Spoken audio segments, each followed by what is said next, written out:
All right, folks, we are going to go ahead and add 3 different skills to what we've been doing so far in Photoshop. 3 different techniques we can use. So I'm starting in Schoology here.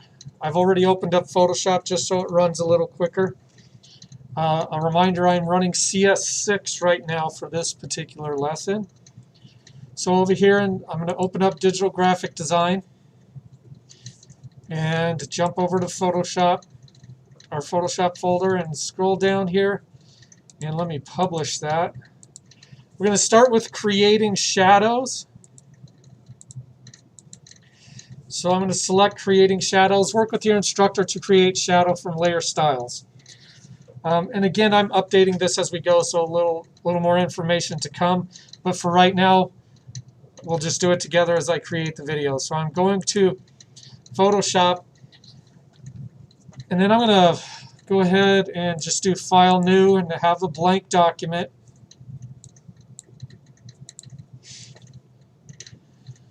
And I'm just going to start with a picture, file place,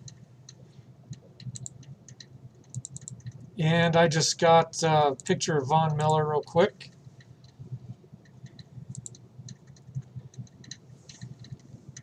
So what we want to do is essentially use layer style to create a shadow here.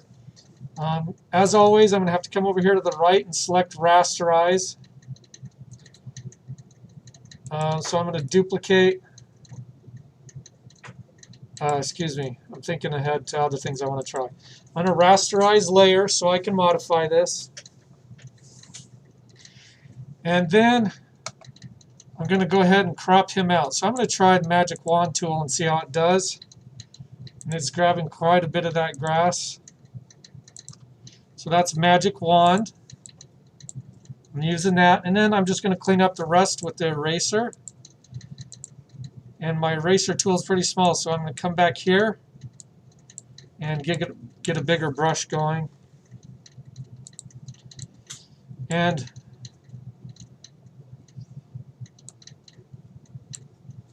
let's see.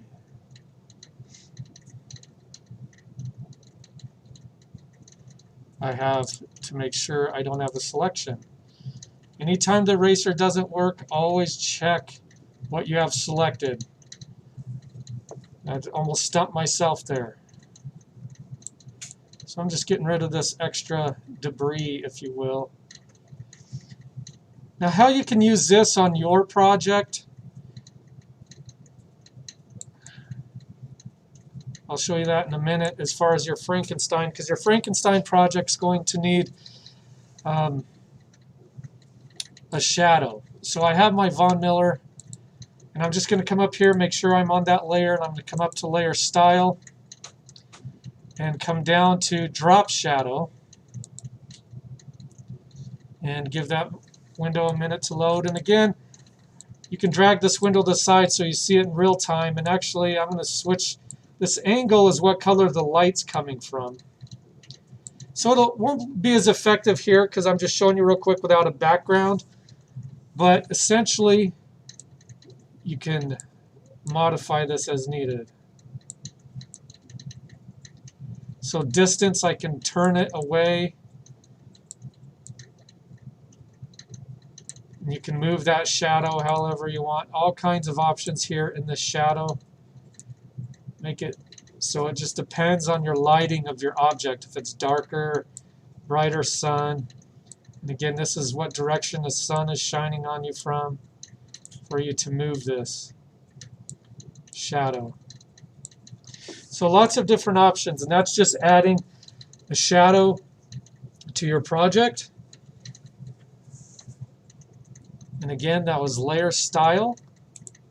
So I can just come up here, layer style, and I can do it that way.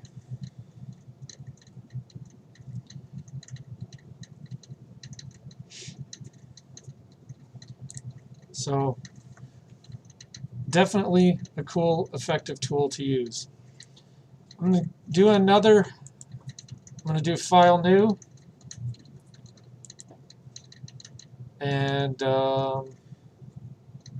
just get a new one open here. Let's go back to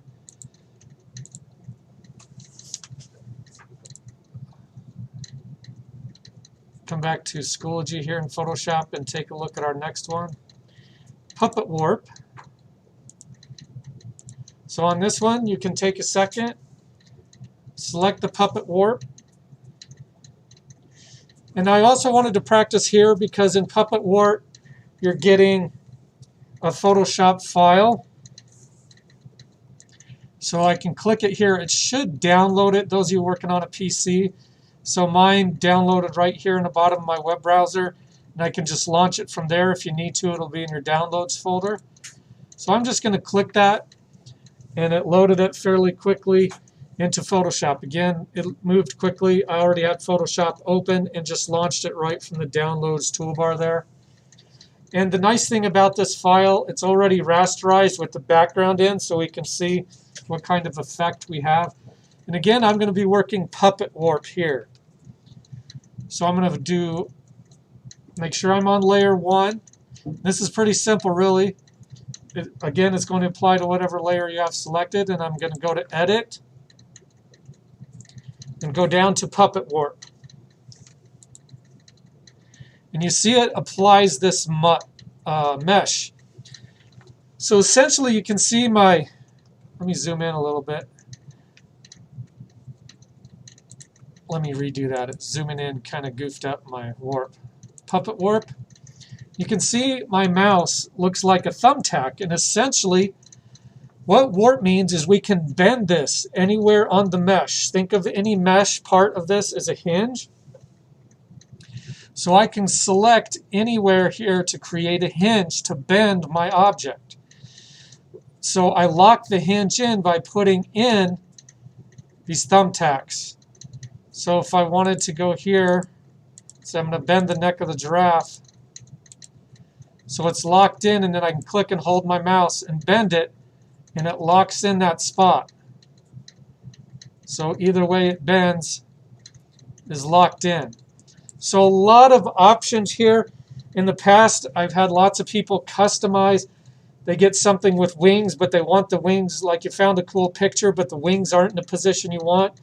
You can use something like Puppet Warp to bend the wings or arms on objects or legs in a different shape or different way than you want. So that'll really come in handy in our Frankenstein project, because a lot of times we find what we want, but things aren't quite the right direction or bent in the right way, and this lets us do that. So to submit this, you just hit your check mark button and it approves the little bend. Then again, I'd File, Save for Web. Also of note is in saving, when I do Save for Web, we are getting a lot of files in the wrong format. They all should be PNG 24. So Save for Web, and right here, I'm selecting PNG 24 and then saving. And then my file's done. And make sure you're submitting the right one. Some of you are submitting different file types. Some of you are submitting the original Photoshop file. So that is Puppet Warp. Next, let's go ahead and see what we have in Schoology. And next will be the spot healing brush. I'll give everybody a minute. I know I'm kind of moving fast if you're trying to do it with me. Once I load this one, I'll give you just a second here so you could have time to submit Puppet Warp and then open up Spot Healing Brush. This says CC Photoshop, but I'm going to be in CS6, so I'm going to download this picture. And then open it in Photoshop, so I'm just going to do a new file open.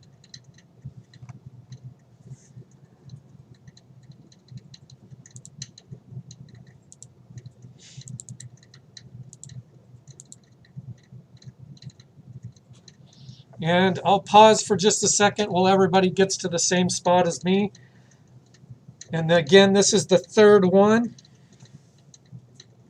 of the day, so I know I am moving a little quickly. You can always, as you look across the top here, I have different tabs open. If you still want to keep up, that's great. You could just come back to these tabs later to finish up. So I'll give you just a second here to get that opened up and get to the same spot as I am.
All right, I'm going to get going here on this last tool. I have the file open, Bluebonnet, and so I'm just going to unlock this because it's locked as a background, so I'm going to just double click that lock so it converts it to a layer.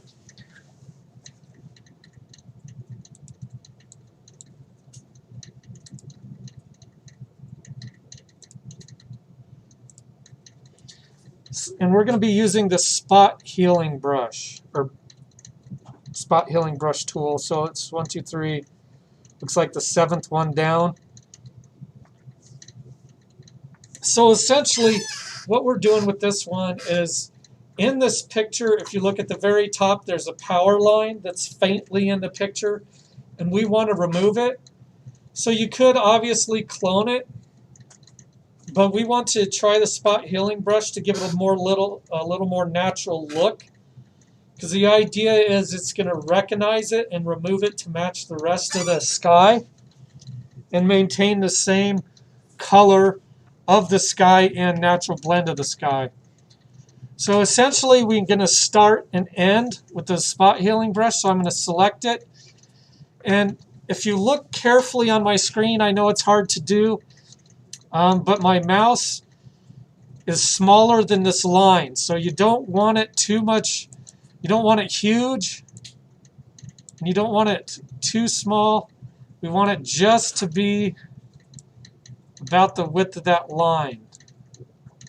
I'm zoomed in a little bit. I'm going about 33.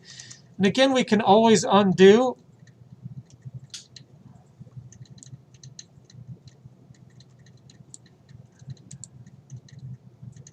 And so what I'm going to do is I'm going to click at the beginning and draw over this.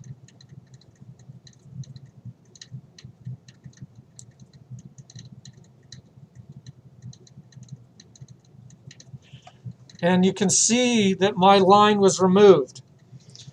Now, it was a little choppy, so I could do that again. I can also use these other options. I can undo or fade it.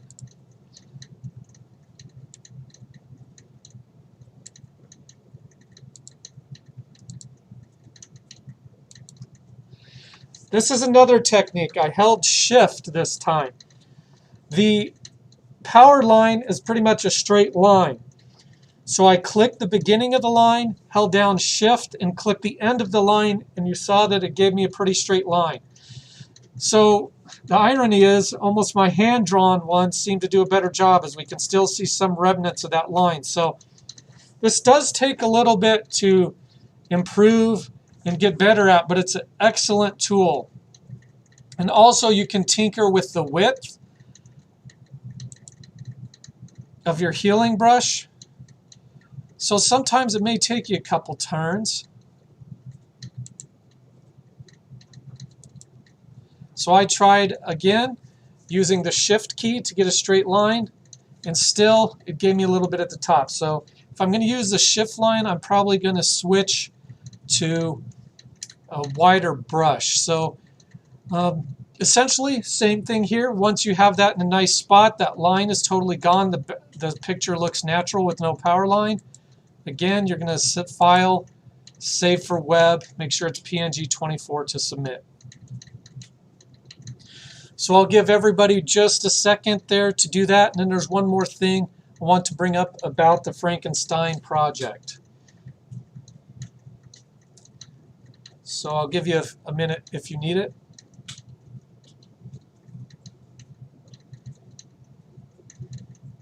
I am noticing a lot of time to export this, and I looked down, this picture is 25 megabytes. So you could change your pixel size here if needed, and you'll have a little better, it'll go a little faster.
Now, if we decide we are in our, we come back to our Frankenstein project. I still had the tab open, so I'm just going to come back to my Von Miller picture. But I took a minute and redid my drop saddle so it looked a little nicer. But a lot of times, obviously, we're not going to have these perfect shadows in real life. So what we can do is we can come to Layer Style and hit Create Layer. And then essentially what happened there, if we look over on my layers, it took the shadow and turned it into its own layer. All right, so I'll do that one more time. So right here, I've created my drop shadow layer. And I'm going to come over here and under Layer, where my Layer Style menu is, I'm going to come down and go back to, I already created it, so let's see.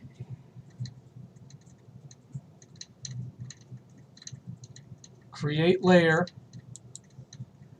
just select OK, and again over here on the right, it gave me my new layer. So if I hide Von Miller, all I see is this. And what this does is it lets me select his shadow, and I can come over here to Edit, and then I can transform, or come to any of these transform options. Like I could come to Skew, and then I can bend it and twist it and do all kinds of stuff like this.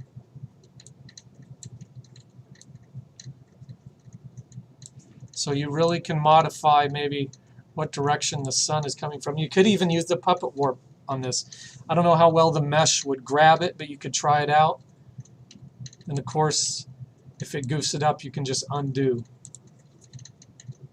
So that's one of the things to add to your Frankenstein item before you're completed. So coming back to the Frankenstein now, now that you have spot healing brush, add a shadow with layer style, and add puppet warp, you really can come back to this Frankenstein project. We looked at some of the samples, and for instance, we'll look at this guy, and you can see the shadow here created this layer. So they have the light coming in from over here. But be careful with this, with your how you're doing the shadows, because the shadows got to match. So on this board, some of the shadows look maybe a little different direction than is on the characters. So these are things to consider when you're developing it.